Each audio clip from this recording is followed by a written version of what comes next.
განვაგრძობთ საუბრებს ქრისტიანული ლიტერატურის ისტორიიდან ჩვენ კვლავ წმინდა ათანასე ალექსანდრიელის შესახებ წარმოადგენთ განხილვას, ამჯერად შევეხებით ეპისტოლარულ მემკვიდრეობას წმინდა ათანასესას, რაც თავის მხრივ უაღრესად მოცულობითია, მნიშვნელოვანი გახლავთ და ეს ეპისტოლეები ასევე ნაწილდება ქვეჟანრებად, რომლებსაც გარკვეული მიმდევრობით ცალ-ცალკე შევეხებით. საზოგადოდ უნდა აღვნიშნოთ, რომ ეს ეპისტოლარული მემკვიდრეობა ათანასესი მთლიანობაში არ შემონახულა, მხოლოდ ნაწილი არის დაცული და ეს ნაწილიც თავისი საღვთისმეტყველო სიღრმითაც, ისტორიული მნიშვნელობითაც, ესე იგი ეპოქის ასახვის ასპექტითაც დღეისათვის უაღრესად ფასეულია. მისი ეპისტოლეების უმრავლესი ნაწილი, ესე დიდი ნაწილი უმრავლესობა არც პერსონალურია, ესე იგი არც ვინმესადმი არის უშუალოდ გაგზავნილი, არც პირად ეპისტოლეთა რიცხვს განეკუთვნება, არამედ წარმოადგენს საეკლესიო, ასე შეიძლება ითქვას, ოფიციალურ დადგენილებებს და ზოგ შემთხვევაში ესათვის ეპისტოლე ფაქტობრივად დამოუკიდებელი ძეგლია, დამოუკიდებელი თხზულება, ანუ როგორც ზოგჯერ უწოდებენ, დამოუკიდებელი საღვთისმეტყველო ტრაქტატია. შესაბამისად, კვლავ ხაზს გავუსვამთ, რომ ისინი უაღრესად მნიშვნელოვანია ზოგადად ეკლესიის ისტორიისთვის, კონკრეტულად ანტიერეტიკული მოღვაწეობის უკეთ შესწავლის მიზანდასახულობით, კონკრეტულად არიანელობის მხრივ და ქრისტიანული მოძღვრების ტერმინოლოგიური ჩამოყალიბების ასპექტით მეოთხე საუკუნეში. დავიწყებთ სადღესასწაულო ეპისტოლეებით, ასე ეწოდება ეპისტოლეთა გარკვეულ ციკლს, ჰეორტასტიკაი, ბერძნულად ასე ეწოდება სადღესასწაულონი, ეპისტოლაი ჰეორტასტიკაი, ჰეორტე ბერძნულად ნიშნავს დღესასწაულს და ამ ჟანრის ძეგლები ეპისტოლარული ხასიათისა სათაურიდანვე ცხადია, რომ საეკლესიო დღესასწაულის განმარტებას ისახავს მიზნად. ჩვენ არაერთგზის გაგვისვამს ხაზი ამ ჟანრის ეპისტოლეთა არსებობაზე ალექსანდრიის ეკლესიაში, სადაც მესამე საუკუნის შუა წლებში ალექსანდრიელ ეპისკოპოსთა შორის შემუშავდა და დაფუძნდა ჩვეულება, რომ ყოველ წელს წერილობით მიემართათ დიდმარხვის დაწყების წინ მთელი ეპარქიისთვის დაემოძღვრათ მრევლი, განემტკიცებინათ მოსალოდნელი მარხვის 40-ეულში და ვნებიშვიდეულში, წინდაწინვე ეუწყებინათ დიდი სააღდგომო სიხარული, აღდგომის საღვთისმეტყველო ჭვრეტა გადაეცათ მათთვის და ამავე დროს ლიტურგიკული პრაქტიკიდან და აუცილებლობიდან გამომდინარე მიეწოდებინათ აღდგომის ზუსტი თარიღი. ჩვენამდე მოღწეულია ამგვარი სახის ერთი ეპისტოლე, რომელიც ჩვეულებრივ წმინდა ეპიფანე კვიპრელს განეკუთვნება და მასში განხილულია საეკლესიო საქმეები, მიმდინარე წლისა, ქრისტიანულ ცხოვრებასთან დაკავშირებული პრობლემები, ცხადია, როგორც აღვნიშნეთ, არის შეგონებანი მარხვასთან დაკავშირებით, მოწყალებასთან, ქველმოქმედებასთან დაკავშირებით და საეკლესიო საიდუმლოთა მიღების აუცილებლობის შესახებ იგულისხმება კონკრეტულად ზიარების, ზეთისხების საიდუმლონი. დღეისათვის ჩვენთვის ცნობილი წყაროების მიხედვით, როგორც ადრეც არაერთგზის მიგვითითებია, პირველი, რომელიც ამგვარ ეპისტოლეს აგზავნის, არის წმინდა დიონისე ალექსანდრიელი, რომელსაც ჩვენ თავის დროზე შევეხეთ, 248-265 წლების ალექსანდრიის ეპისკოპოსი. ამავე ტრადიციის ერთგულია წმინდა ათანასე ალექსანდრიელიც. თვით გადასახლებაში მყოფიც კი და გადასახლებაში მოგეხსენებათ რამდენიმე გზის გახლდათ ეს დიდი მოღვაწე. მისი სიკვდილის შემდეგ თითქმის დაუყოვნებლივ ათანასეს სადღესასწაულო ეპისტოლეები შეიკრიბა მის მეგობართაგან და ამ კრებულმა ეპისტოლეებისა დიდი გავრცელება ჰპოვა უაღრესი მნიშვნელობიდან გამომდინარე. მიუხედავად იმისა, რომ ჩვენამდე არ შემონახულა ხსენებული კრებულის ბერძნული ორიგინალი მთლიანობაში, გარდა ცალკეული ფრაგმენტებისა, 13 ამგვარი ეპისტოლე დაწერილნი 329-358 წლებში ჩვენ შემოგვენახა სრულ თარგმანში სირიულ ენაზე, გამოქვეყნებულია წინა საუბარში ჩვენს მიერ არაერთგზის ხსენებული სირიული ლიტერატურის ცნობილი მკვლერის ლეფორის მიერ, კოპტური თარგმანიც 27 ეპისტოლისა, რომელთაგანაც ბერძნულში, როგორც აღვნიშნეთ, მხოლოდ რამდენიმე მცირე ფრაგმენტია შემონახული. სირიულ კოპტური პუბლიკაციები ცხადყოფს თუ რაოდენი გავრცელებულობა ჰქონდა წმინდა დიონისე ალექსანდრიელისგან დაფუძნებულ ტრადიციას ზოგადად ალექსანდრიის ეკლესიაში. ამ ეპისტოლეებში შესამჩნევი გახლავთ სტილის სიმარტივე, სარწმუნოებრივი მგზნებარება და საღვთისმეტყველო სიღრმე, კონკრეტულად აღდგომის უდიდესი დღესასწაულის რაობის განჭვრეტის ჟამს. მკვლევარებმა ყურადღება მიექცეს იმ ფაქტსაც, რომ მარხვასთან დაკავშირებული შეგონებანი, ამ ეპისტოლეებში გადმოცემული შეგონებანი, გვავარაუდებინებს და გვიდასტურებს, რომ თვით ეგვიპტეში 40-ეულობა დიდ მარხვისა მკვიდრად იყო დაფუძნებული. ჩვეულებრივ გაიგება ისე, რომ თითქოს დიდ მარხვა არის 59 დღიანი, 50-მდე, 50-100 დღე უკვე აღდგომა, მაგრამ ეკლესიური სწავლება 40 დღეს ცალკე გამოყოფს და ეს მე-40 დღე პარასკევს გულისხმობს, შაბათკვირა ჩვეულებრივ მარხვებში, მარხვის საზღვრებში ყველაზე უფრო ხსნილია, ასე ვთქვათ, ხსნილი იმ გაგებით, რომ სამარხო საჭმელით პირს იხსნიან, როგორც წმინდა ექვთიმე ათონელი ამბობს, შაბათკვირას მარხვის საზღვრებში ყველაზე უფრო თავისუფლად და შემდგომ მოდის ვნების შვიდეული. მით უმეტეს ვნების შვიდეულის წინა კვირას და შაბათს, ესე იგი პარასკევის შემდგომ, 40-ეულის დასრულების შემდგომ შაბათკვირას დიდი დღესასწაულია შაბათი წინა დღეა ბზობისა, კვირა ბზობა არის და თავისთავად ცხადია, რომ ეს დღეები სამარხო საზღვრებში ყველაზე უფრო ხსნილია. ამიტომ 40-ეული მიიჩნევა დიდ მარხვად, ვნების შვიდეული ცალკე გამოიყოფა როგორც მწვერვალი, როგორც კულმინაცია ქრისტიანის მარხველობითი, ლოცვითი, ეკლესიური მოღვაწეობისა და მაცხოვრის ჯვარცმის განცდისა, ამ უძლიერესი და უმძიმესი მოვლენის საკუთარ თავში სრული შეწყნარებისა, რომ ჯვარცმულ დაფლულ მაცხოვართან ერთად ჩვენს ჯვარცმულნი და დაფლულნი ვიყოთ და მასთან ერთად აღვდგეთ და მივიღოთ უდიდესი სიხარული კვირიაკისა, აღდგომის დღისა, დიდ მარხვის დაწყებიდან 50-100 დღეს.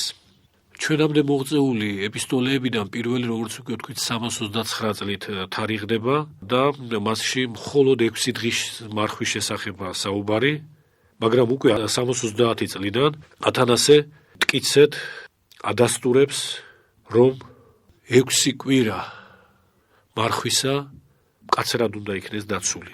მაგალითად 332 წლის სადღესასწაულო ეპისტოლის ბოლოს იგი აღნიშნავს: მარხვის დაწყებას ადგილი აქვს მეხუთე დღეს ფამენოთის თვისა, ეს შეესაბამება თანამედროვე კალენდრის 1 მარტს და მას შემდეგ, რაც ჩვენ განვიწმინდებით, მოვემზადებით, ჩვენ მივიახლებით დიდი პასექის წმინდა შვიდეულს, ფარმუთის მე-7 დღეს, ესე იგი 1 აპრილს, თანამედროვე კალენდრით, და ამ დროის განმავლობაში, ძმანო ჩემნო, ჩვენ უნდა მივეცეთ მთლიანად ლოცვებს, მარხვებს, მხვიძარებებს, რათა შევძლოთ, რომ ღირსეულად ვიმწუხაროთ მაცხოვრის ჯვარცმა და შემდგომ აღდგომის სიხარული შევიწყნაროთ. ხოლო დიდი კვირიაკე გამოგვიბწყინდება ჩვენ მე-7 დღეს, ვამბობ მე, ფარმუთის თვისა, ესე იგი 10 აპრილს, როდესაც აღდგა უფალი ჩვენი და რომელმაც დიდი მშვიდობა მოგვიტანა ჩვენ. ყველა სადღესასწაულო ეპისტოლე, რა თქმა უნდა, თავისთავად ცხადია მნიშვნელოვანია, მაგრამ მათგან განსაკუთრებით ყურადსაღები გახლავთ 39 სადღესასწაულო ეპისტოლე 367 წელს დაწერილი, რომელშიც დაგმობილნი არიან ერეტიკოსები, ერეტიკოსთა ის ნაწილი კონკრეტულად, რომლებმაც წმინდა წერილად გაასაღეს ცალკეული აპოკრიფული ნაწერები, აპოკრიფები, ესე იგი ეკლესიისგან მიუღებელი და შეუწყნარებელი აპოკრიფები შემოიტანეს ეკლესიაში წმინდა წერილში და რომ მორწმუნენი გარკვეულნი იყვნენ იმაში, თუ რომელია კანონიკური წიგნები ძველი და ახალი აღთქმისა და რომელია აპოკრიფული, ათანასე ალექსანდრიელი ჩამოთვლის ძველი და ახალი აღთქმის წიგნებს კანონის შემადგენლობაში და ეკლესიისგან მიღებულთ. ჩვენ ამ ეპისტოლის სწავლების სრული აღდგენა შეგვიძლია ბერძნული ფრაგმენტების მიხედვითაც, ისევე როგორც სირიულ-კოპტური წყაროების საფუძველზე. ესაა პირველი დოკუმენტი, რომელშიც 27 წიგნი ახალი აღთქმისა ხაზგასმით არის ხსენებული და მიჩნეული მხოლოდ კანონიკურად, ესე მხოლოდ ეს 27 წიგნია მიჩნეული კანონიკურად. რაც შეეხება არაკანონიკურ წიგნებს ძველი აღთქმისას, ათანასეს უწყებით ისინი კანონს არ ეკუთვნიან. კერძოდ იგი გვასწავლის, რომ არის კიდევ სხვა წიგნებიც ამათ გარეშე, რომლებიც არ შედიან კანონში, მაგრამ რომელთა წაკითხვაც მამათაგან ნებადართულია იმათთვის, რომლებიც ახლად შემოდიან ეკლესიაში, რათა მათ სარწმუნოების შესახებ სწავლება მიიღონ.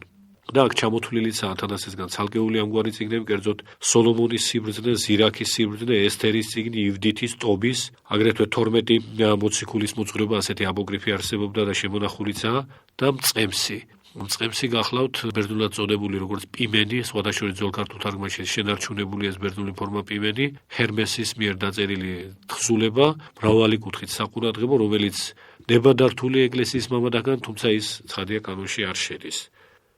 აქ აშკარად ჩანს, რომ ეს წიგნები, რომლებსაც ძველ ქართულ თარგმანში არაკანონიკურნი, ანუ განუკანონებელნი ეწოდებათ, არ არის ეკლესიისგან არანაირად უარყოფილი, თუმცა არც კანონთან გათანაბრებული. რაც შეეხება აპოკრიფებს, ათანასეს მითითებით ეს აპოკრიფები არც კანონიკური წიგნები არის, არც არაკანონიკური, არამედ ეკლესიისგან უარყოფილი ძეგლებია, რომლებსაც მორწმუნეთათვის დიდი ზიანის მოტანა შეუძლიათ. ტერმინი აპოკრიფი ამ შემთხვევაში ძველ ქართულში წმინდა არსენი ყალთოელის თარგმანში გადმოტანილია ტერმინი დაფარული და ასე ათანასეს დამოწურა გადმოცემული, რომ ხოლო არც ამად განკანონებულთა და არც ამად განუკანონებელთა წიგნთა შორის არს სახსენებელი დაფარულთაი, რომელნი მწვალებელთაგან აღწერილ არიან.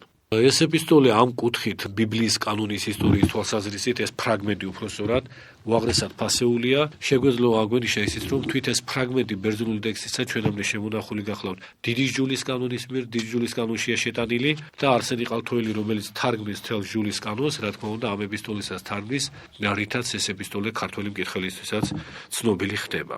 გარდა სადღესასწაულო ეპისტოლეებისა, წმინდა ათანასე ალექსანდრიელის სახელს უკავშირდება აგრეთვე სინოდალური ეპისტოლეები, მათ შორის ჩვენს მიერ ადრე ხსენებული რამდენიმე გზის ერთ-ერთი სინოდალური ეპისტოლე უაღრესად მნიშვნელოვანია, ეს გახლავთ კერძოდ ტომოსი ანტიოქიელთა მიმართ, რომელიც დაწერილია 362 წელს ალექსანდრიის სინოდის სახელით და განიხილავს ანტიოქიის ეკლესიის მდგომარეობას, არის რჩევადარიგებანი და მოწოდებანი ურთიერთ შერიგებისა და მშვიდობისაკენ, მოწოდებაც აგრეთვე იმისკენ, რომ არიანელთა წინააღმდეგ ბრძოლაში ალექსანდრიის ეკლესიას გვერდით დაუდგეს ანტიოქიაც და რომ ალექსანდრიელთაგან მოთხოვნა მხოლოდ ერთია, ყველამ დაიცვას ნიკეის კრების მწამსი, ნიკეის კრების დადგენილება. ეს ტომოსი, ეს სინოდალური ეპისტოლე არიანული ქრისტოლოგიის საწინააღმდეგოდ იცავს და ასაბუთებს ძეღმერთისა და მამაღმერთის ერთ ბუნებობას, ერთ არსობას, რომ ისინი არსებით ერთია და რომ ძეღმერთი ბუნებითი ღმერთია. ტერმინოლოგიურ თვალსაზრისითაც ეს ეპისტოლე მნიშვნელოვანი გახლავთ, სწორედ ამ კუთხით ვახსენებდით ჩვენ ამ ტომოს ადრე, კერძოდ ხედველობაში გვაქვს ის გარემოება, რომ ამ ეპისტოლეში წმინდა ათანასე ალექსანდრიელი და ზოგადად ალექსანდრიის 362 წლის სინოდი უკვე სანქციას აძლევს ტერმინ ჰიპოსტასს.